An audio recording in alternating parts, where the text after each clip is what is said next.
It's golf's greatest tradition.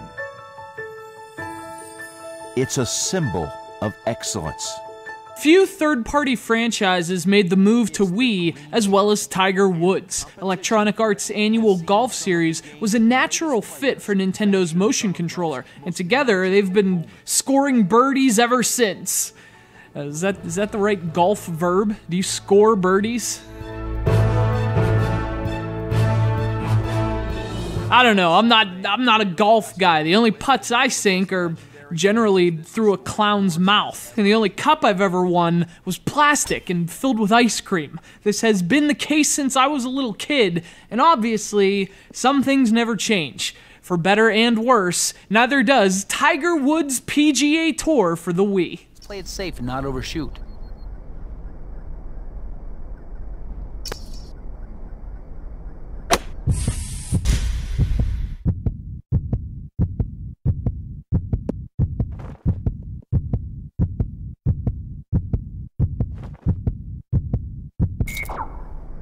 And after just a few holes in Tiger Woods' PGA Tour 12, that becomes clear. This is basically more the same great Tiger Woods gameplay we've had on Wii for years. The old adage, why fix what isn't broken, comes to mind, but on the other hand, it's hard to argue this year's game is worth buying if you already have one of Tiger's previous Wii games.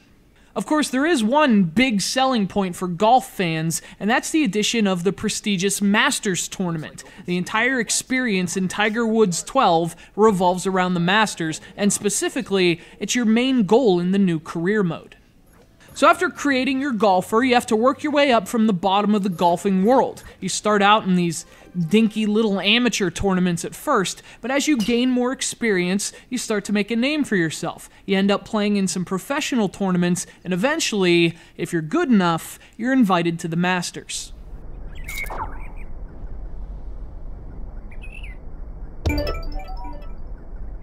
Now for golf fans, this is a pretty big improvement on prior Tiger Woods games. It gives the career mode a more goal-driven focus, not to mention that that goal happens to be a trip to the sport's grandest stage. Even if the significance of the Masters is lost on you, the idea that you're working towards something big still makes the career mode more rewarding than ever, even more legitimate. And speaking of legitimizing the game and giving it more of an authentic golf feel, the game's commentary is done by Jim Nantz, a television commentator whose voice has become synonymous with modern golf's greatest moments. Hearing him as you line up a putt in the Masters, you get more of a pro golf feel from Tiger 12 than ever before. Another new addition is the presence of your caddy. He has advice for every stroke, and if you choose to follow it, you automatically switch to the club and angle that he suggested. Now, hardcore golf fans may find this makes the game too easy, but it's a great addition for casual players, and it can be turned off at any time. Not much to work with, but I do have an option. Chip this ball and play for the bounce we need to set us up for the next shot.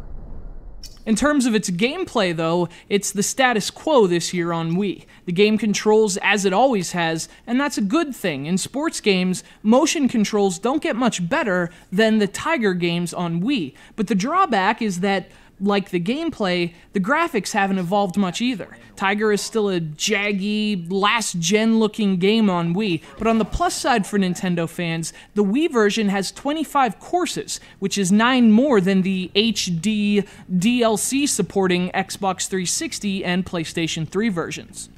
EA's golf titles have always played great on Wii. Tiger 12 doesn't change that. The problem is, for all its tweaks, it doesn't change much else either. It's still the same tremendous Wii game it's always been, so if you've never played one before, there's never been a better time, but if you have, this might be a round to sit out.